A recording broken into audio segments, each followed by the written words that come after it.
Welcome to Beyond Borders Gritcast, your weekly boost for education, empowerment, and inspiration. Uusapan naman natin ngayon is all about working abroad and its challenges. My name is Maryam. My name is Rach. My name is Mitch. To continue from last week's episode, paano kayo nag-adapt? Kagaya ng mga friends ko rin, tinanong ko sila, paano ka pumunta ng Japan? Paano yung language yan? Nag-aaral pa ako dito. Kasi ang alam ko, nag-aral sila ng Japanese language sa Pilipinas pa lang. Tapos, kinontinue nila sa Japan. Noong una, nag-struggle din sila. Kasi syempre, hindi sila sanay mag-Japanese and ang mga pasyente nila doon is mga geriatric. Yung mga Japanese na yun, hindi talaga marunong mag-English and sometimes iba yung Japanese nila. So, nag-struggle sila at first, pero ganun din, nanghingi sila ng help sa Right. mga colleagues nila. Pero Yeah. ngayon, nasanay na sila. Isa 7 years na. Yung isa ko namang kakilala, more than 16 years sa Japan. So, ngayon kasama ko na siya ngayon sa Canada.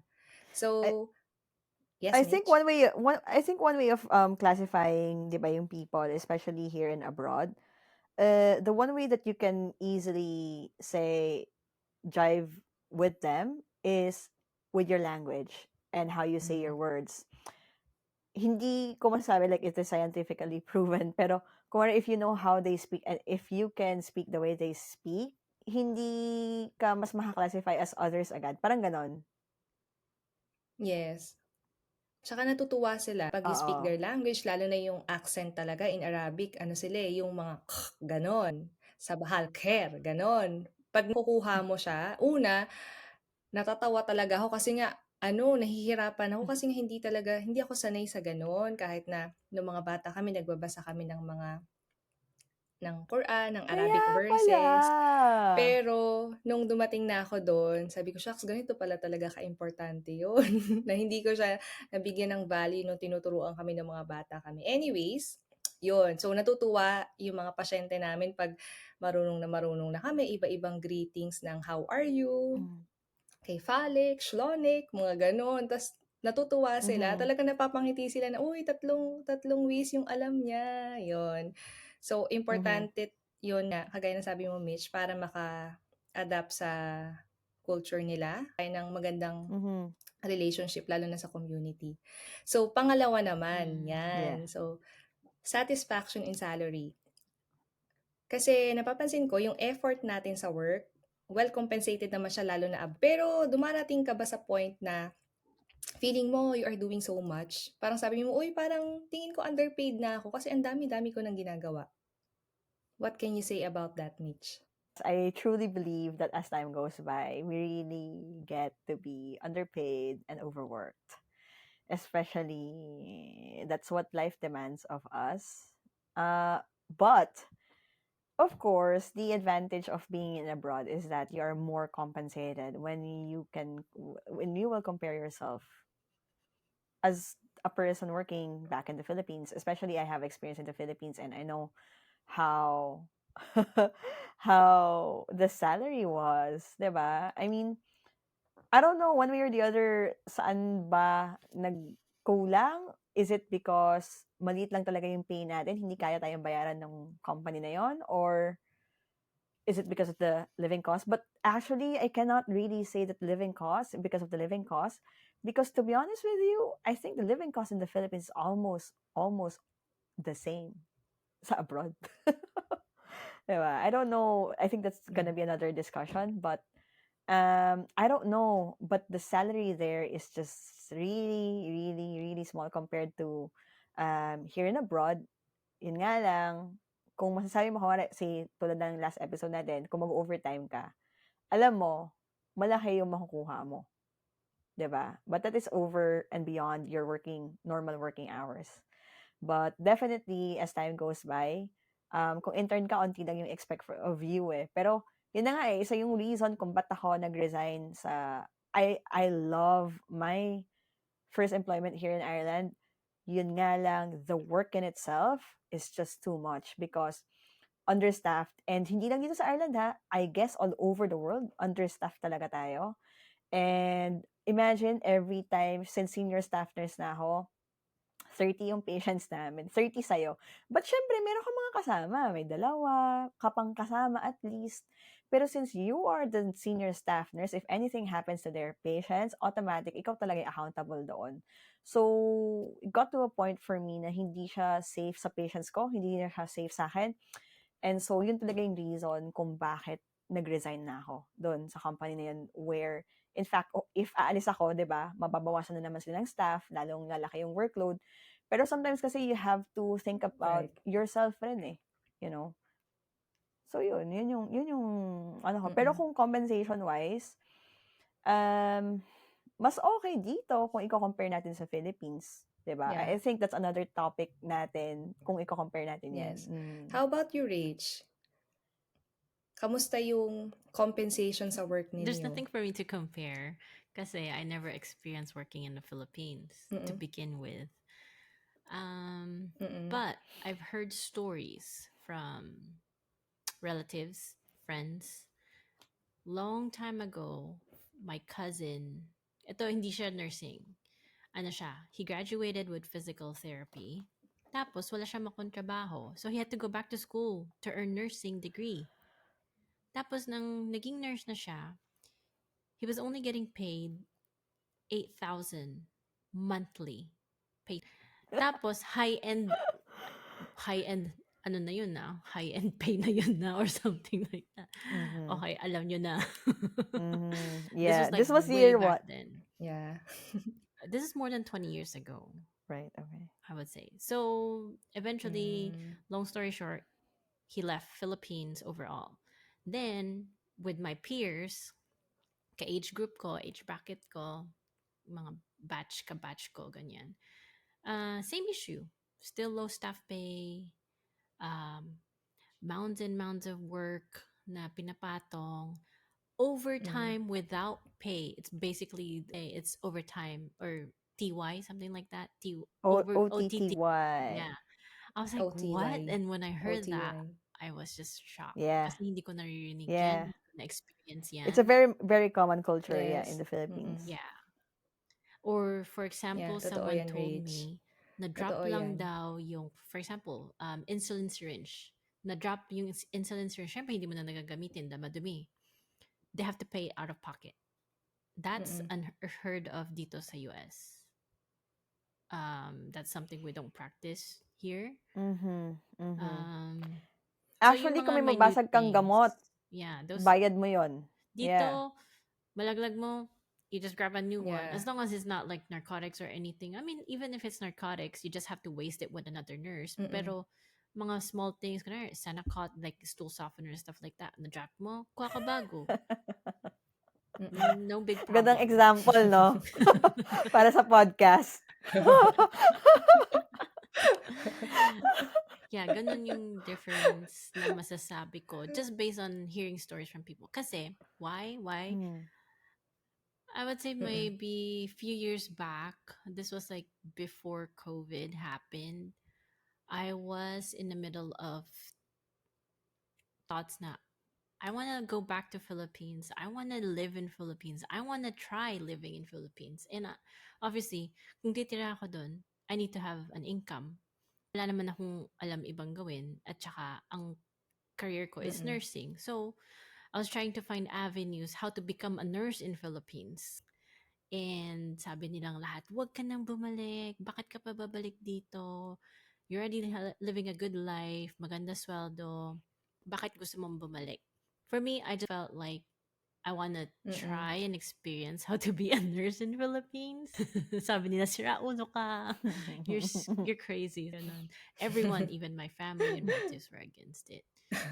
I really had thought so hard about it. Sabi ko, paano ako nag-iipon na ako, ganun, to prepare, diba? Pero wala. Lahat sila negative, no, ganyan. They push me out. Actually, Rach, pwede namang makinig ka muna sa amin. Pwede mo siya ng maraming beses. Yun lang. Kasi, for me, syempre yung nakwento mo na comparison ng pinsan mo, yung salary sa Philippines tsaka salary abroad, sobrang iba talaga siya. Ang nakikita ko lang siguro na difference, sabi nga ni Mitch, talagang mas malaki nga yung sweldo, pero yung yung load ng work, mas mabigat for me sa Philippines. Mhm. Kasi Mm. marami ka ng work. Ganon din sa abroad. Mhm. Marami ka ring work na Yes. gagawin. Yes. Pero hindi ka Pero, compensated sa Philippines. oo, hindi I ka think so. compensated sa Philippines. No. OTY Yeah. ka. Pati yung benefits Unlike, itself. yeah, Benefits probably, yeah, way Like way annual worse leave, sick probably. leave. Yeah. yes. Yeah. Unlike sa abroad, talagang well compensated ka. Tsaka, lagi sinasabi ng mga senior ko na kung hindi mo kayang gawin sa shift mo at ginawa mo naman yung best mo para matapos siya, that's okay. Kasi pwede naman niyang gawin ng next shift. Yes. 'Di True. ba? Not unless talagang hindi mo naman intentionally na ipapasa, bawal yun, hindi Mhm. maganda yun. Pero, Yeah. kumbaga, hindi ka magkakaroon ng OTY abroad. Mhm. And of course, syempre in our work naman, narinig ko rin sa isang podcast, sabi nga niya, we can do some extra mile. Huwag nga lang madalas. Tsaka Mhm. dapat tatanungin natin sarili natin if what we do is makaka-improve sa self-growth. Tsaka kung meron kang improvement doon, Yeah. I mean, for better growth, why not? Yeah, why not? Yeah. Tsaka, Rach, alam mo, sa Philippines, di ba, dito sa ibang bansa, you'd have the option to do your overtime. In the Philippines, there is a Mhm. word called recall. Pag sinabing recall, talaga pinapapasa Whether pa. you like it or not. You have to show Oo, up. OT ka, pero, Is it yeah, paid? paid siya. Paid siya, pero anytime, recall ka. But it's not an extra pay. It's just a regular pay. Like your regular salary or pay for that. Yeah, regular, hours. On top, OT siya, overtime siya. Overtime siya. So overtime pay, but it's not okay. Overtime Hindi pay. kasi dito. Pero more or less, parang Dito halos sa wala kang US. option to say no. Dito sa US, if they ask to call you back, meaning you left the hospital facility for certain hours na, and then they Yeah. call you back, you get a callback pay on top of your regular hour pay. Or if you're overtime na, basta may callback rate. So, yun May special rate for the magandang callback. compensation. Kaya maraming Pinoy nag-overtime That's dyan how. Kasi, kumbaga, sa Philippines, praktisado sila mag-overtime against their will. Tapos Right, pagdating sa right. States, di ba, may mga ganong benefits. So, they really wouldn't mind, you know? Yeah. No, I think it just runs in the Filipino blood. Hindi man ako tatak ng Pilipinas na gawang Pilipinas na nurse, pero overtime. Nasa Pilipino lang talaga. So, going back, naka-encounter na ba kayo ng discrimination sa work? Kasi tingin ko isa to sa mga challenges. Siyempre, in the Philippine setup, iba yung culture ng work or ng work environment. Tapos, paano nyo siya na-deal? Example, sa akin na lang. Sa work, ito current lang dito sa work ko ngayon sa Canada, based experience, ang tingin nila sa mga Asians, hindi magrereklamo, yung yes lang ng yes. Kasi, kunyari, overtime para mag-work. As in, tawag sila ng tawag. Pero sa amin, yun napansin ko, kaming tatlo ng Asians sila laging tinatawagan. Yung iba, yung mga task ng work. Ang nangyari kasi sa akin ng Rage pala, pinapalipat din ako ng shift. Mag-overtime ka, mag-night shift ka. Tapos, ang work ko naman the next day, day shift. Sabi ko, so, ano mangyayari? Mag-work din ako ng day the next day? Sabi niya, oo. Sabi ko, I'm No, sorry, thank hindi you. pwede. Tapos, the next Yeah. tawag naman, Maryam, gusto mo ba lumipat ng night shift? Temporary lang. Sabi ko, nag-no din ako. So, parang tingin ko, nagtataka siya, bakit itong Asian na to? As in, nag-no ako sa kanya, hindi ako nag-overtime. Ibang lahi tong Asian na to Oo. So, feeling ko, ganun na tingin nila sa mga Asia, sa mag-yes lang, kasi lagi kami binibigyan ng maraming task na napapansin ko na, uy, yung ibang shift naman, hindi naman ganito yung ginagawa. So, yun. So, ang sinabi ko nun is, number one, I'm sorry, hindi ko kayang gawin yan kasi due to pinaprioritize ko yung health ko. Pangalawa, tinanong ko rin yung mga concerns ko, bakit ganito, ganyan, na dapat maaga darating yung batch ng medications namin, hindi ba pwedeng ganito? So, yun yung mga na-observe ko. Kayo, sa I see. workplace ninyo? Meron akong good input dyan. Mm. I've noticed this, yung mga foreign grad nurses or yung mga bagong dating dito, mga 2 years experience working in United States ha. Right. I feel like walang masyadong boundaries kasi kaya nagiging ganon yung situation. Kasi na-notice ko yung one of the coworkers I had, feeling ko dehadong-dehado siya. Like, nabibit, nabibit siya sobra ng trabaho, ng task, and all that. Sabi ko, why? Why are you allowing this to happen? You step up, say something. Ini-encourage ko siya magsalita. Ini-encourage ko siya mag-say no if they're gonna do something. Sabi ko, of all people on this unit right now, tonight, you have the most experience when it comes to nursing. It just so happened that you only have lesser experience within this hospital and within this unit. So you have to speak up. Medyo hesitant siya kasi bago siya, ganun. So, I ended up having to just say something. Doesn't want to get retaliated, kaya Yes, hindi siya right, masyado Rach. I agree nag-speak with up. you. Kailangan lang talaga nating mag-speak. Patients naman, I wouldn't say, well, I think one occasion I was a new nurse, really new nurse. I was young when I started. So parang alam niya na, oh, I can push around this person. Parang ulit siya ng ulit ng request na hindi maganda. And to the eyes of my preceptor, sabi niya, he's actually, parang sadya na. Nisasadya niya. So, sabi niya dun sa pasyente, you know what? We're not gonna come back here kasi parang inuuto mo lang siya. Ako na yung pinapapunta niya mag-isa. When he found out what's happening, hindi na niya ako pinabalik doon. Tapos pinuntahan niya yung pasyente mismo. Tapos sinabihan niya, we're not gonna do this. You do it yourself. Tapos yun na, that's the end of it. That was the only one that I could remember na with regards to patient na very parang, I didn't find it rude that time, but until they educated me on what's going on, then I realized like, okay. So that's when I started to learn how to put boundaries with my patients or with people around me or when I work with someone. And then I think lastly, some patients would almost always ask, since I am a person of color, they would always ask me, where did you go to school? Almost all the time. Tanong yan. Hindi ko naman napapansin na sinatatanong nila yung ibang mga katrabaho ko. Like, let's say, especially pag Caucasian. Where did you learn English? That's another thing they would ask. Where did you learn English? Hindi siya discriminatory, but at the same time, it's like, parang may second opinion about you just because you're a person of color.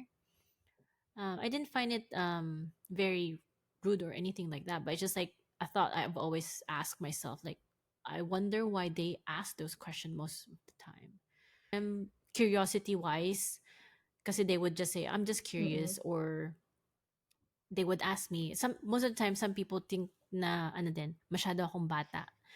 One time, sabi niya, how old are you? Why are you running around here? Where are your parents? Ginanon ako ng isang patient. Sabi ko, I'm your nurse.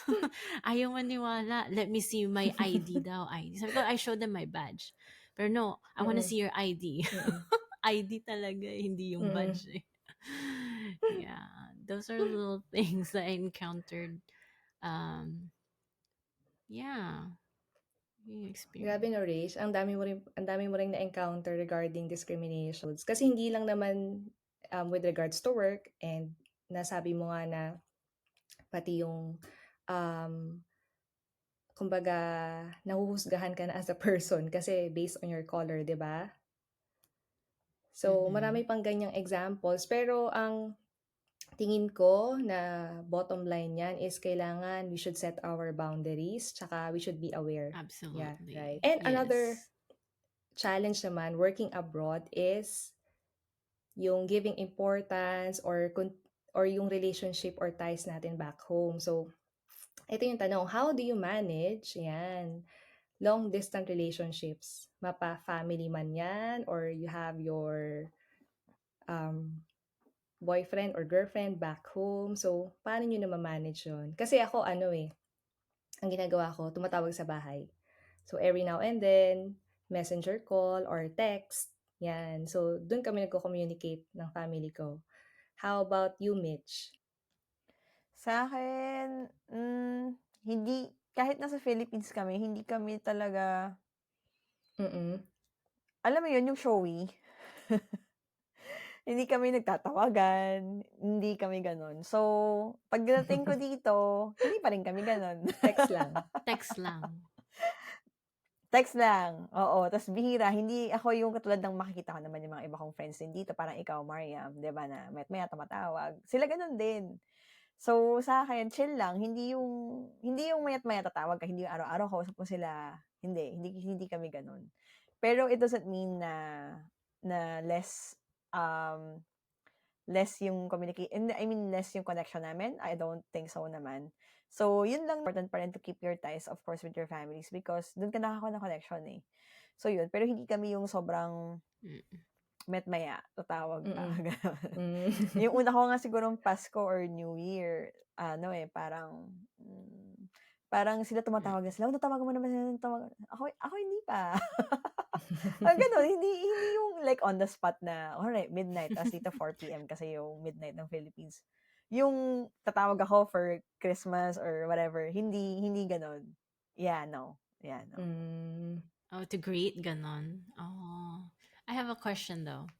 So, when you first got there, syempre bagong country, bagong dating, first time being away with the family, was there more communication between your parents or just for them to say, "Hey, where are you now? Did you get May there gano'n naman, safely?" pero May hindi ganun rin ba?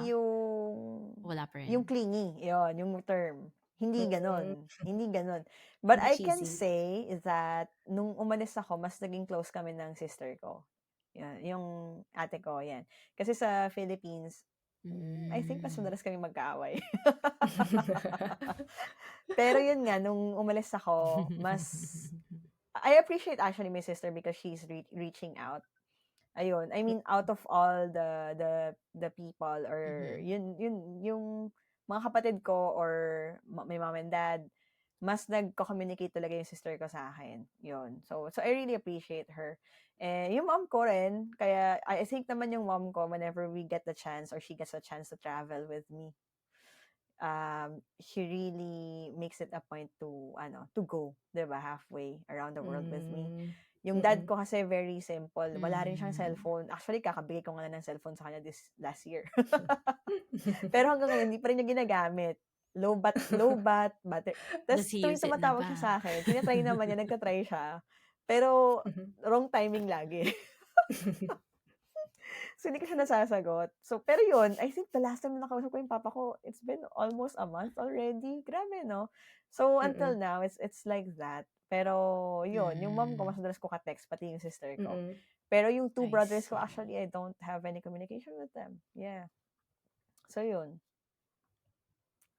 Mm-hmm. Do your family kind of like relay We messages actually to have your a group sister chat. to go through you or hindi naman? So, there, nag-usap-usap, tapos post pictures, ganyan. Mm. Pero yung not Mm. personally talking, yeah. I see. Yeah, and most of the Okay. time, it's business matters, Mm. I not see. personal Mm. stuff. Yeah. Mm. So, it's really Mm. constant I communication. Yun yung see. importante. Okay.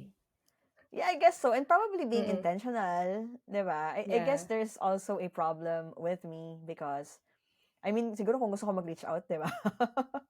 I would have To way. more often.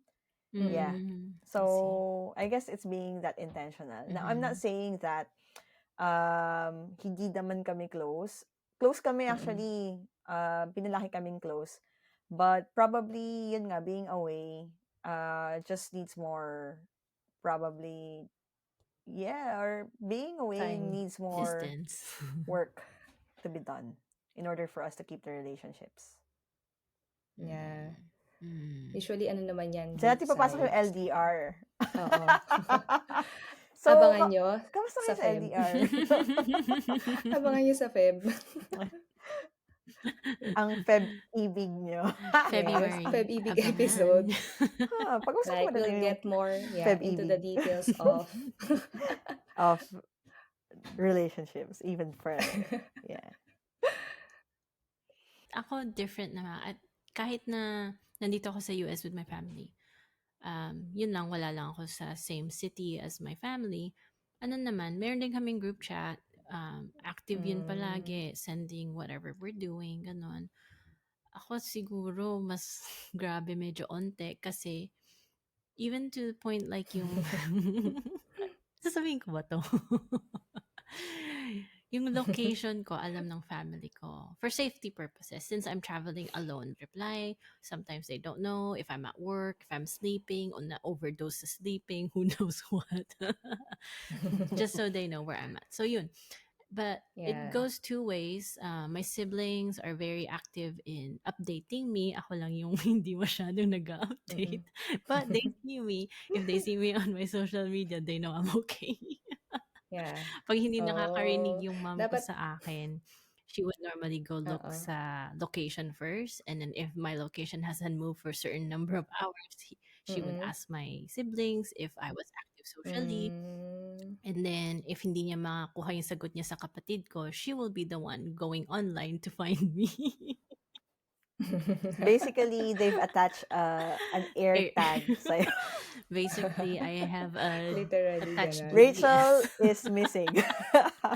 No, it's for Sa safety akin kasi So, baggage purposes. yung basically naka-air tag eh. Safety purposes, just, yeah, yeah. right, right. So, basically, Rich, kailangan and Mitch 'yan, kailangan lang nila ng update galing sa Yes. atin. Kasi yun din yung sinasabi minsan ng mama ko, nasaan na daw ako, hindi ako nagpaparamdam, tapos ilang hours ago na online. So, yun, kailangan lang nila ng Yeah. update. And alam niyo, sabi rin ng mga ka-work ko, pagdating sa mga LDR na 'yan, lalo na siyempre 'pag mag-asawa na, maganda yung lagi kayong magkausap and mas maganda kung magkasama Mm, kayo. Yun ang yeah. lagi nila sinasabi. Kailangan as much as possible kung Mm. madadala mo siya kung nasan ka, kailangan magkasama kayo. Kung kaya. Agree naman ako Yun. dyan. Yeah. Yes. Yun, Agree ako kung dyan. kaya, Marami, physically marami magkasama. kaming pasabog dyan sa Feb-ibig na yan. Marami silang share. Kayo lang wag niyo ko damay dyan. So single episode lang ba yun? Singular So, isa pa episode. sa mga challenges natin, syempre, hindi lang naman yung community sa work yung mabibuild natin eh. So, isa pang community na mabibuild natin is yung outside work. Syempre, ito yung magiging support group natin. Kasi minsan, di ba, kagaya ng mga napag-usapan natin, syempre, yung challenges sa work. So, stress ka na sa work eh. So, kailangan mo naman ng ibang community na magkakaroon ka ng connection, yung makikihalubilo ka. So, ano bang communities na yung mga na-build ninyo kung nasaan kayo ngayon? Let's go with Rach first. Ako, when I was still living at home, I have a group that I hang out with. But when I left, for me, I find it hard to find a community. Kasi doing, right now, travel nursing, since yung location ko, it's kind of difficult to find a group unless mapipick up ko lang siya sa workplace din. Kung saan ako nagtatrabaho, if I was able to build up relationship with the constant people I work with. But however, this contract right now I'm at, a lot of them are travelers too, so they're only there for a certain time and we don't see outside work. It's hard to get comfortable with the group or especially the workmates unless I've experienced kasi a travel contract where I stayed a year long in a place, so I was able to build much Mm-mm. more substantial friendship or just like pakikisama with other people. But the current one right now, parang ang hirap siya hanapin because a lot of them are travelers, a lot of them left too, so hindi Mm-mm. consistent yung mga kasama ko. Mm-mm. Yun yung struggle ko I see. ngayon. So right now, having a community, wala, it's all mostly online or if I had to travel certain miles to go to a certain city to meet up another friend, ganon. Although I have Mm-mm. another travel nurses group naman app that I use, pero hindi rin ako masyadong consistent updated sa kanila or dun sa group mismo. Yeah. Mm-mm. But right now, yun yung struggle ko as travel nurse, not having a Travel community nurse. since the places I am at are kind of isolating or medyo malayo sa real big city. And yeah. Mm-mm. I see. Pero how about your like past communities before na mga friends na nami-meet mo? Are you still I'm in still in touch with touch with them? them. Yun lang. Majority of them are actually they all went back to school. I decided to not go Mm, back. Nagda-doctorate sila din sana. Pero when I started traveling, parang sabi ko, maybe not for me hindi na anymore. kaya ng time. I don't think I wanna, not just the Mm-mm. time, but more so, it's not my path. Mm-mm. I don't see myself being stuck in a clinic or being stuck forever in healthcare. It's not my end Yeah, goal. yeah, right. Yeah. My Yeah. end goal is different from them. They want to be a provider. Ako hindi ko na nakikita sa sarili ko. Dati, oo. Aminin Mm-mm. ko, I wanted to, pero not anymore. May tanong lang ako sa inyo. Anong community na yung na-build ninyo? Actually, with the community,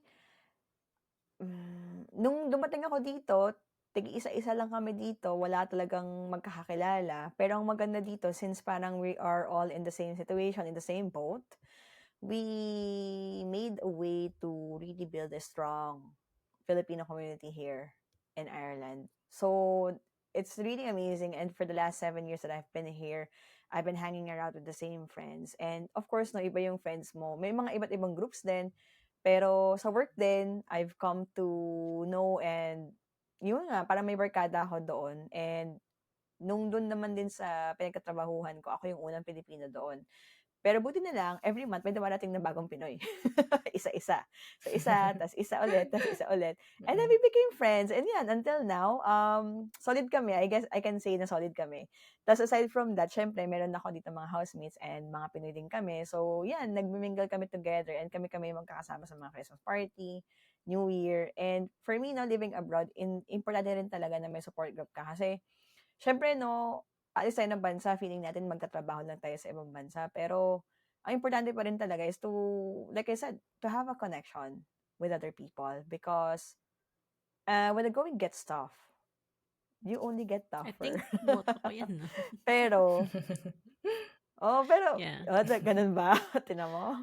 But, it is important for us to have those people around us. Kahit na sabihin mong hindi mo naman sila sobra-sobrang like, hindi mo masasabi na talagang sila na ba talaga yung forever na makakasama mo or talagang super friends mo. Pero, important na mayroon kang support group, yung may nalalabasan ka ng problem mo, ng inis mo sa work, ganyan. Kasi nga, well, it's part of just being human beings, you know? So, one way or the other, important talaga magkaroon tayo ng connection, 'di ba? And even nga sa Bible, 'di ba? Kaya nga binigyan ni God si Adam ng Eve kasi nga kailangan mo ng kasama, right? So, important 'yon Right. na mahanap natin yung mga 'yon. And that's why I think some Filipinos who are considering to go out of the country or moving countries from one country to the other is because of relatives, diba? Doon na lang kami, lipat kami sa ganitong place kasi mas may relatives kami doon, right? I have a few friends last year who left because they have more family members in America. So they moved, diba? So may mga ganun eh. Important talaga yon yung support group, especially pag ikaw lang mag-isa sa bansa na yon and then you decide to build a family, mahirap. Kasi at the end of the Mm-mm. day, ang friends mo, may sarili pa rin silang buhay. 'Di ba? So, it depends talaga kung ano yung mas mahalaga. But, yeah, here in Ireland, the good thing is, may kanya-kanya kaming people or parang ganun, contact person.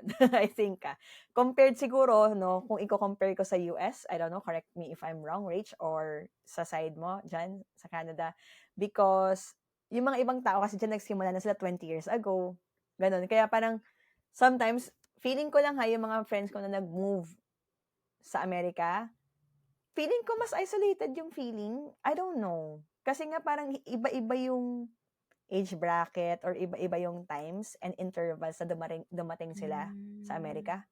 I don't know if I I'm do making any sense. understand that point. Pero, Whereas dito, sabay-sabay kami dumating. Halos sabay-sabay kami dumating and we were mm, yearning for the same things. Parang ganon. And we were trying to build or find people mm, to stick I to. hear Alam mo you, yung ganon? yeah. Whereas sa America, they feel so lonely. Yun yung common na naririnig ko, especially some people kasi dito, meron na silang mga pending Mhm. applications sa America, then they're just on the waiting period, tapos lilipat sila eventually, they would feel so lonely kasi nga, hindi parehas ng scenario dito na pare-parehas kami nag-grow dito, whereas sa America, para kang sinalpak ka sa isang lugar and then you're trying to adjust there on your own. Parang ganon. I have a different sentiment. But I see your point. I see what you're trying to say. I've seen it when people, kasi syempre sa Philippines, you're used to having a lot or big community, right? Tapos pagdating mo, konti-konti na lang kayo, ganun. But it can be built. Hindi siya yung hindi mo naman be-built eh. Because when I moved here, I felt like that. I didn't have friends to begin with. Because yeah, I'm a newbie.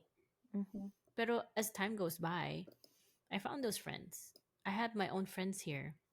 Sometimes when I ask myself, paano na yung friends ko sa Philippines? Like, do they still think the same? You know, like, I've been in the United States for forever and I don't go home often. May ganun pa rin, may community pa rin ako when I go back to Philippines. Even though I don't see them every day, I don't talk to them every day. They're still there. It's just so happen na you just have to find them. Mahirap siya hanapin, granted, kasi lagi mo hinahanap Pilipino, lagi mo hinahanap yung kasanayan mo na. But I think I fared okay. It's just kahit saan ka pumunta, hindi lang naman lagi Filipino hinahanap mo. It's just that sense of comfort is what you're looking for. I think yun yung karamihan ng gustong hinahanap ng tao. And I've seen other travelers na from Philippines bagong dating dito. Yun yung nahihirapan sila.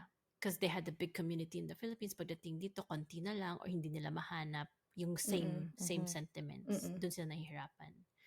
Yung adjustment, medyo nahihirapan sila. Especially if you're older when you come here to United States. Yun yung nakikita kong medyo disadvantage pag you're on the older age bracket coming here. But overall, I've seen some people din naman na even though they're older, nakakahanap pa rin naman ng there's big Filipino community group everywhere you go.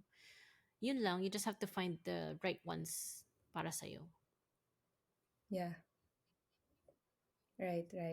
And I agree with both of you, no? Kasi I think na-experience ko yung dalawang yung experience kasi syempre si Mitch, di ba nga halos sabay tayo umalis ng Pilipinas. So, tingin ko yung mga nakasabay natin or kabatch natin na umalis ng Pilipinas tapos pumunta ng Ireland, nakasabay natin or pumunta ng Saudi, sila yung talagang kumbaga community mo agad eh kasi pareho kayo. Kumbaga nasa same page kayo. Pareho kayo ng goal, sabay kayong mag-a-adjust.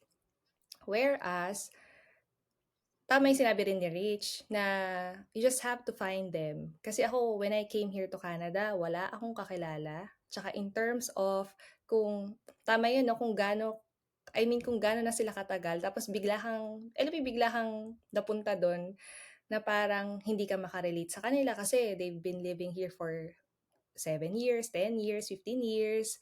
Pero, tama yung sinabi ni Rich, hahanapin mo lang talaga. Kasi ngayon, nakakita na ako ng mga, bagong friends na kahit na matagal na sila dito, 5 years, 3 years, pero meron pa rin kayong common denominator eh. May pag-uusapan pa rin kayo, meron pa rin mga relatable situations in your life. So, hahanapin lang talaga natin sila. So, paano natin sila mahanap? Sabi nga nung isang na napakinggan ko na podcast, dapat to build your community, kailangan mo lang na pumunta sa isang lugar, tapos maging consistent ka doon para mahanap ka rin nila. Example daw, sa gym, dapat consistent ka nag-gym. Dapat lagi ka nila nakikita, lagi mo na sila nakikita. Para at least, 'di ba, magkakaroon ba ng safe, kumbaga, mapagkakatiwalaan ko siya and yun yung nangyari sa akin. That's why marami na rin ako nakikilala dito na hindi lang na hi and hello, na inad ko lang sa Facebook, pero may continuous na conversation or may pinag-uusapan kami. So, grabe, ang dami nating na-share, no? So, sa mga listeners namin, I hope marami rin kayong, kumbaga, napulot na mga tips sa amin. Paano kayo mag-a-adapt pag nandito na kayo sa abroad or doon naman sa mga hindi pa nakakaalis ng Pilipinas, meron kayong overview tapos mapapatanong na rin kayo, mapaisip anong gagawin ko or number one, itutuloy ko ba yung pag-alis, 'di ba? And then to wrap up our episode, so based from our experiences, transition really takes time. So kailangan mag-move on lang tayo sa journey natin and we should know our boundaries. Kailangan aware din tayo sa mga dun sa workplace natin kung paano tayo magkatrabaho para at least hindi natin may experience ng madalas yung mga na-mention namin, discrimination, ano yung mga challenges sa work, and na-realize ko dito sa ating episode na yung mga challenges natin, pwede rin pala natin siyang matransform into something na magiging better tayo. Example, yung communication. So, yung family nyo, dati, bago ka umalis sa Pilipinas, hindi kayo ganun nag-uusap. Pero ngayon, di ba, since malayo ka, alam mo yun yung naging factor para mas makapag-communicate pa tayo. So, ito yung question ko sa inyo. Gusto nyo pa ba umuwi ng Pilipinas? So, staying where you are right now for the past XX years, nasa plan nyo pa ba na umuwi ng Pilipinas or naiisip nyo ba na magstay ng matagal kung nasaan kayo ngayon? That's a very tough question. Of course, na yung family members natin gusto pa uwiin. Like ako personally, Pero, yun kasi yung like ko sinasabi rin hindi sinasabi kasi nila yun kasi hindi nila nakikita ko ano yung meron sa ibang bansa. Kung ano yung kayang i-offer din ng ibang bansa. 'Di ba? Hindi naman sa hindi mo mahal yung Pilipinas. Actually, sino bang hindi? 'Di ba? Lahat nga nami-miss Lahat gusto umuwi ng Pilipinas. Yun nga lang, syempre, in terms of benefits, especially our topic right now is working abroad, right? Syempre, with the same effort, syempre, doon ka na sa mas may gain ka. Yung mas may work-life balance ka, which is, again, I think pag-usapan natin sa kabilang episode natin, right? Yung comparison ng mga different continents on how the living or the working conditions abroad would be like, diba? If you're planning to go abroad, diba? But, ayun nga So, for me, just to answer the question, gusto ko pa bang umuwi ng Pilipinas? Probably somehow, for vacation, but I don't know. I'm not closing any doors.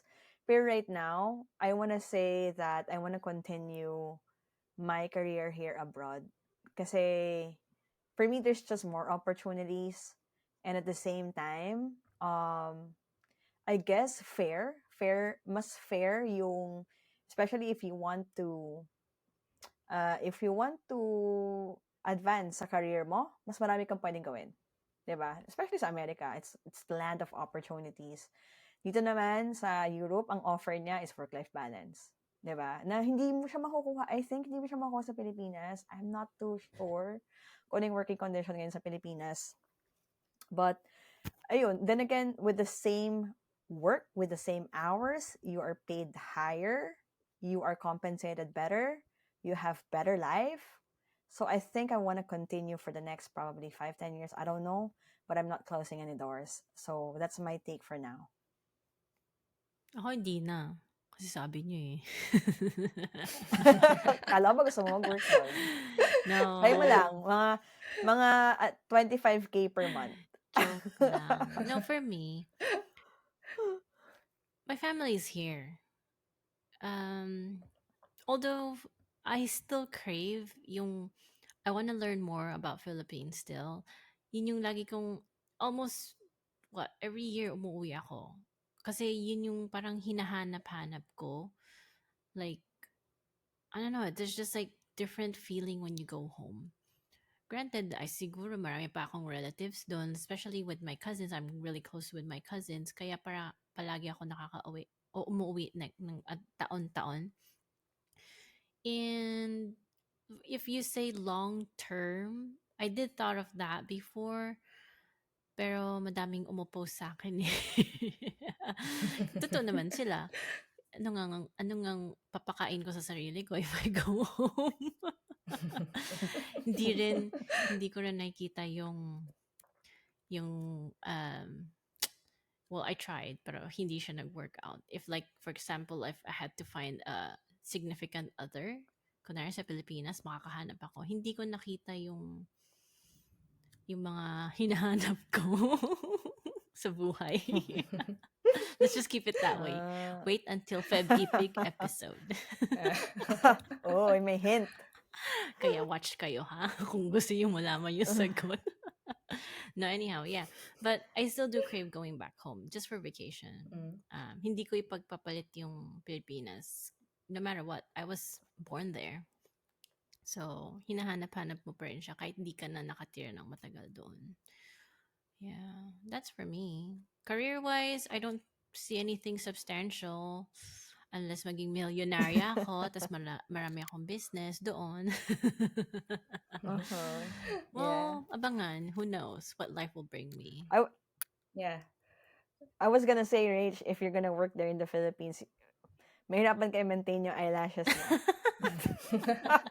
Pati yung nails mo, mahirapan ka. Ay, hindi naman. I think ma-maintain niya ni Rach kasi mas marami siyang options. No, the nails there hindi Ah. kasing sturdy katulad ng nails here, unfortunately. I see. No, it's okay. That one and you can't even work there Yeah. with gel nails. You can't. No. And They baka won't yung allow pilik you. mata mo, I don't know, kung meron na Pati ako nakita na eyelashes, bawal? Ano ba yun? nakapilik mata doon na nurse. I'm not sure. Ayan, pagka, Oo. Si Rach yung ayan na, ating, pag ano i-import tawag natin doon? si Rach, siya na. Yeah, Oh, alam nyo representing na, mga Miss yung mga ganong International. pauso, mga ganong departments pauso. din sa Pilipinas. I'm looking for a job, but it has to be better pay. Well, sa akin, no, ako kaya nga ako nandito sa Canada, hindi dahil sa gusto kong iwan ng Pilipinas. Masaya sa Philippines, namimiss ko nga eh. Pero may mga nakita lang din kasi ako na more advantages. Staying here, siguro, I'm not, like, hindi ako magkasalita ng tapos na hindi na ako babalik ng Pilipinas. So, tingnan natin. Pero, yung mga advantages na yun kasi yung nag-push talaga sa akin to be here in Canada. So, abangan nyo rin. Yan, didiscuss natin yan. Ano ba yung mga points na kinonsider ko or yung talagang nag-push talaga sa akin nung winay ko siya, mas magiging okay itong mga decisions na to. So, yun. I hope nakapagbigay kami sa inyo ng overview. Ano ba yung i-expect ninyo when you move abroad, when you work abroad, and paano kayo mag-a-adapt.